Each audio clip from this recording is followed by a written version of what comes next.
De retour dans l'Africa Newsroom. Pour la deuxième partie, nous sommes toujours en compagnie de Samuel Bajoum, journaliste, et de nos éditorialistes Gracia Rukindikiza et Nadia Lamarbi. Tout de suite, le dossier du jour.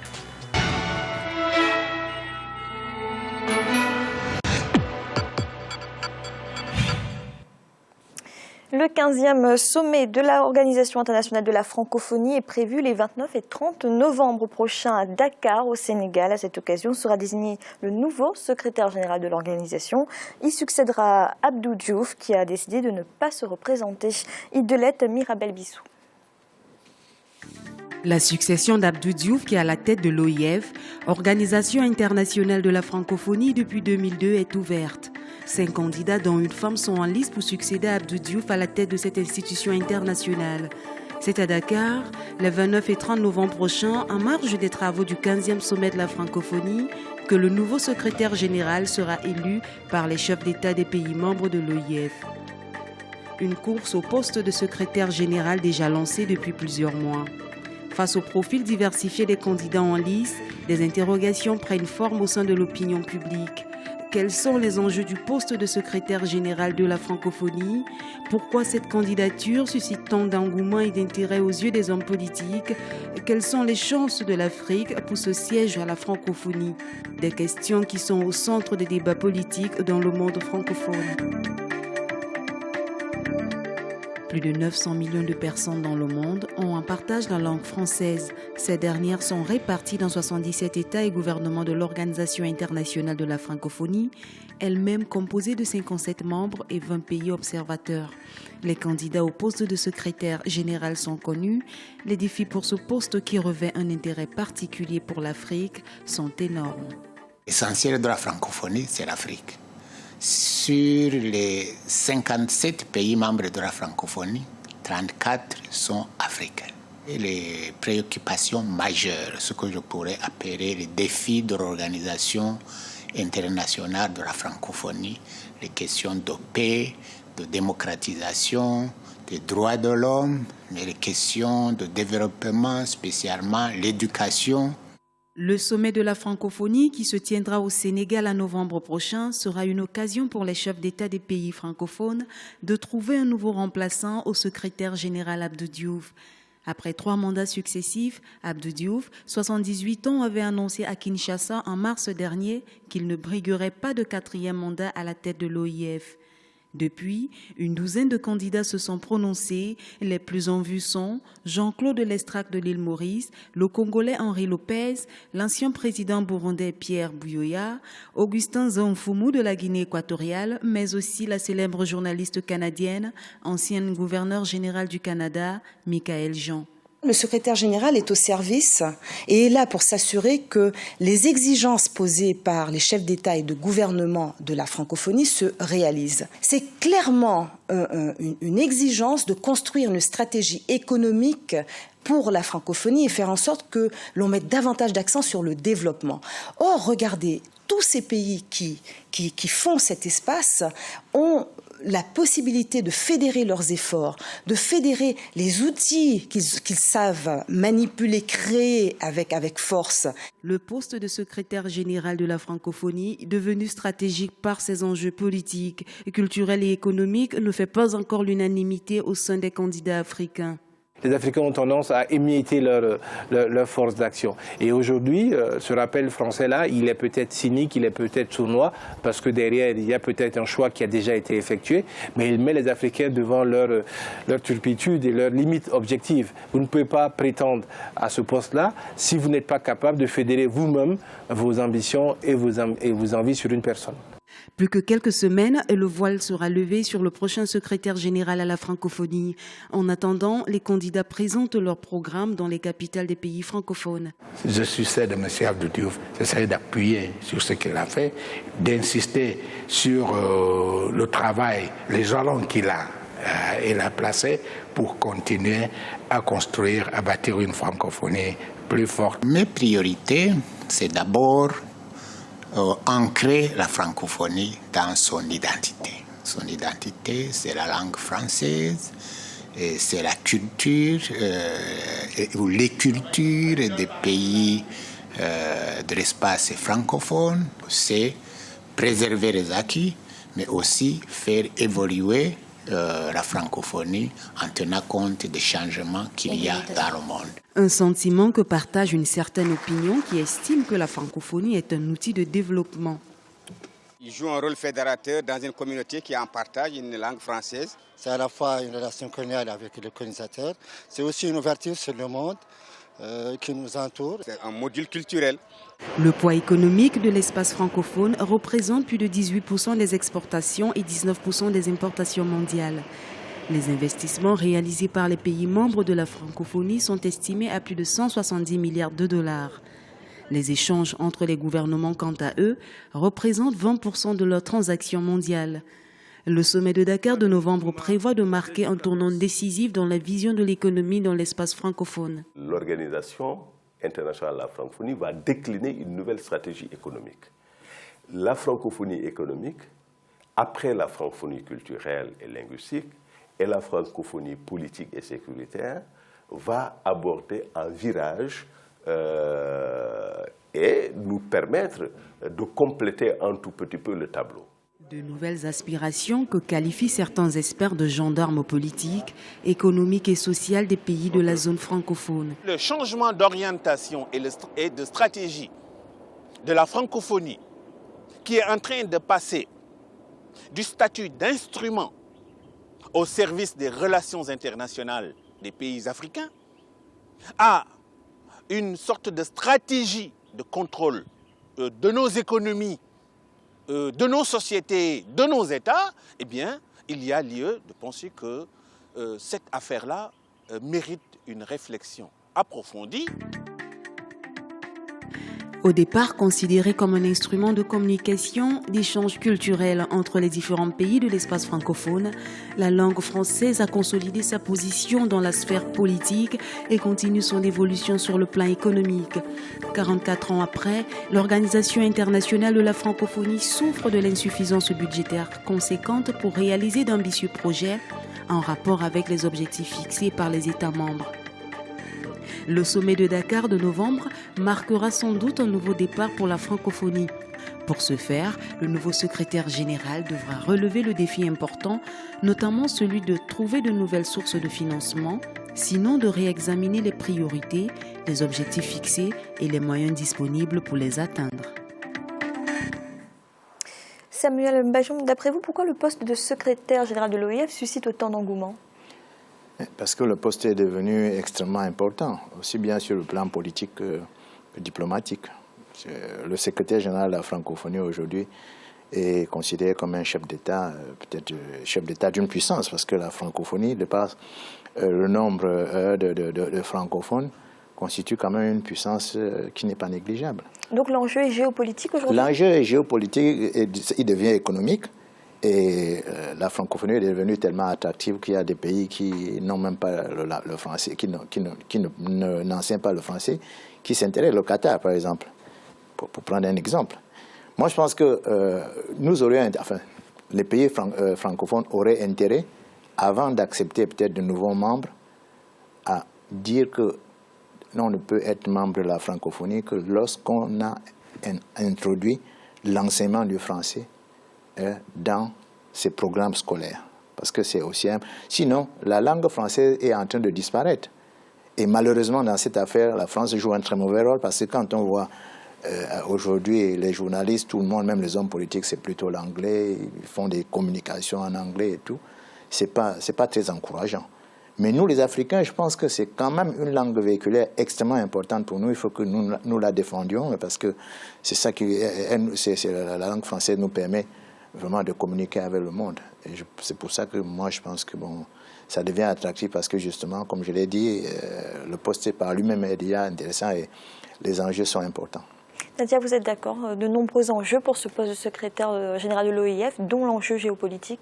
Oui, tout à fait. Ce qui est d'ailleurs assez contradictoire, parce que, enfin contradictoire. En tout cas, ça prouve qu'il y a une évolution de la structure.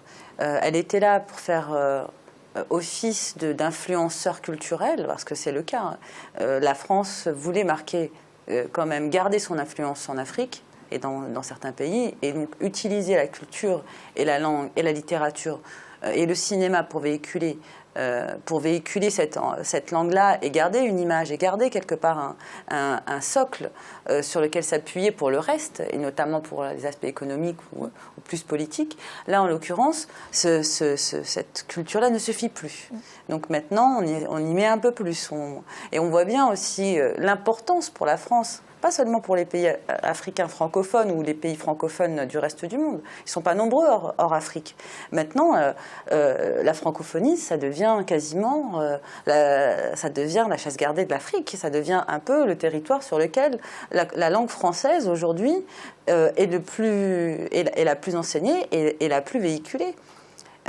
Mis à part l'Afrique, il n'y a plus beaucoup d'endroits dans le monde où il y a encore cette présence d'une presse française très établie, d'une littérature, d'une langue française utilisée à la télévision, dans le quotidien. Enfin, c'est pour ça que je comprends pourquoi les Africains continuent à vouloir garder la présidence de l'OIF, parce que justement, ça serait quand même assez étonnant que ce soit une personne qui vienne du nord de l'hémisphère qui devienne présidente, parce que bon, jusque-là, ils se répartissaient entre la présidence et la direction, qui devienne présidente, et de fait, elle ne représenterait quelque part qu'une minorité par rapport à la grande majorité des Africains.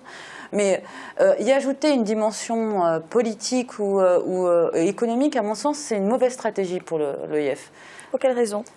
En fait, on peut pas jouer sur tous les tableaux, quelque part, sachant que les Africains ne sont pas non plus naïfs, ils savent très bien ce qui se passe et que de toute manière, sur les questions économiques, le fait de partager une langue, ça peut être un avantage, mais ça sera un avantage marginal. Ce qui sera le plus important, ça sera quel type de contrat, quel type d'avantage économique les échanges pourront apporter aux pays africains. Jusque-là, les Français, justement, ont beaucoup joué cette proximité-là, à la fois de la langue, à la fois de la culture, ce qui n'est pas tout à fait vrai. En Afrique, la culture n'est pas proche de la culture occidentale française. Mais ils ont toujours plus ou moins fait croire que cette proximité-là faciliterait les échanges, ce qui n'est pas vrai. Donc là, les Français ou les pays francophones du Nord devront faire un effort, continuer à faire des efforts pour comprendre la culture africaine, plutôt que de venir en se disant, puisque nous sommes partie d'une communauté de langue, nous sommes de fait les meilleurs partenaires au monde. C'est pas vrai. L'économie, ce n'est pas ça.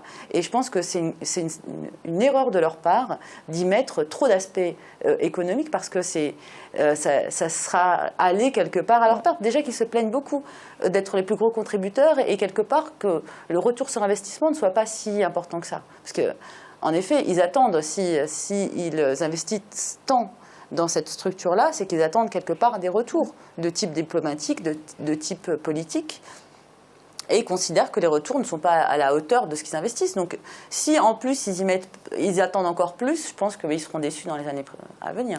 Gracia Nadia parlait de l'importance pour l'Afrique de garder ce poste de secrétaire général de l'OIF. Pourtant, on a l'impression qu'aucun candidat africain ne fasse pour l'instant consensus. Oui, le problème de consensus, c'est autre parce que Contrairement à Abdou Diouf Oui. Bon, Abdou Diouf, à un certain moment, et d'ailleurs, avant qu'Abdou Diouf arrive à son poste, le poste n'était pas au niveau d'aujourd'hui. Il a beaucoup évolué. Le poste a beaucoup évolué. La francophonie aussi a évolué avec la stature d'Abdou Diouf, qui faisait aussi consensus au niveau de l'Afrique, notamment au niveau des médiations. Mais aujourd'hui, c'est que le poste est devenu très attractif. Il y a beaucoup de candidats. Les pays n'arrivent pas à s'entendre. Chacun présente son candidat, ou un groupe de pays présente des candidats. Aujourd'hui, dans ce poste, chaque pays, ou au moins des gens, des personnalités, parce qu'on voit même un ancien président de la République qui se présente, c'est qu'ils ont compris qu'avec ce poste, on arrive au moins à étendre une certaine influence, et aussi il y a la partie culturelle qui était avant, mais aussi l'OIF est entré surtout dans la médiation, dans les affaires politiques. Il faut aussi une personnalité qui impose, disons, qui a une certaine considération au niveau des Africains, comme Abdou Diouf. Et sinon, l'OIF pourrait reculer. Donc, mais là, sur les 4 candidats qui sont africains, est-ce que vous pensez qu'il y a une possibilité qu'il y ait un consensus autour d'une de ces personnalités avant l'élection, la désignation qui sera fin novembre? Non, je pense pas. Il peut y avoir un consensus pour au moins présenter 3 candidats. Moi, je vois le Mauricien, et je vois Lopez, et je vois aussi l'ancien président burundais Pierre Buyoya. 3 peuvent, disons, avoir un certain consensus, mais ils vont se présenter au moins au premier tour. Il y aura les 3, au minimum les 3 qui vont se présenter. Est-ce qu'après ils vont s'entendre éventuellement pour que la Canadienne ne passe pas? Je ne sais pas, éventuellement ça peut se faire. Que pensez-vous des candidats au poste de secrétaire général? Oui, les candidats, bon, il y a du bon et du mauvais, parce que si on décortique un peu leur passé, bon, les gens tiennent compte beaucoup de certaines choses. Par exemple, pour Buyoya, on dit qu'il est arrivé au pouvoir par un coup d'État, mais en fait, je dis, bon, il ne va pas porter cette croix toute sa vie. L'essentiel, c'est ce qu'il est devenu par la suite. Et on l'a vu comment il a été médiateur dans beaucoup de conflits, il a joué des rôles importants. Et puis, je l'ai connu en 1994, lorsqu'il était représentant du NDI américain aux élections générales en Afrique du Sud. Les Américains ne lui auraient pas fait confiance si c'était quelqu'un qui ne le mérite pas. Bon, il y a Henri Lopez qui est un très brillant écrivain. Bon, leur candidature, moi, je pense qu'il ne faut pas se baser uniquement sur des critères peut-être du passé, mais voir exactement quel est leur profil actuel, ce qu'ils peuvent apporter. Mais quelle candidature africaine serait plus à même de rivaliser par rapport à celle de Michaël Jean, pour que le poste reste en Afrique? Oui, alors, c'est difficile à dire. D'abord parce que Michaël Jean, est-ce que les Africains le connaissent? Parce que c'est bien qu'il vient de l'île Maurice. Est-ce que les Africains le connaissent tellement? La Canadienne, ah, Michaël Jean, oui. Ouais, oui, vous parlez de... Le Mauricien, c'est l'Estrak. Oui, la Canadienne, oui. Bon.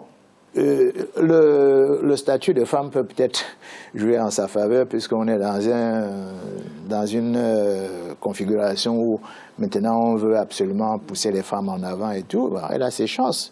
Mais je dis, pour moi, ça ne suffit pas. Il faut que ce poste est devenu assez lourd. Hein, et je dis, c'est comme nous disions tout à l'heure, ce poste est devenu assez lourd. Il faut quelqu'un qui ait une envergure internationale, c'est-à-dire qui a participé à des actions internationales reconnues. Et je pense que ceux qui ont été des médiateurs, qui ont géré leur pays, peuvent peut-être mieux être à même de Nadia, sur les candidatures, notamment sur la possibilité pour l'Afrique de garder ce poste par rapport à la candidature de Michaël Jean.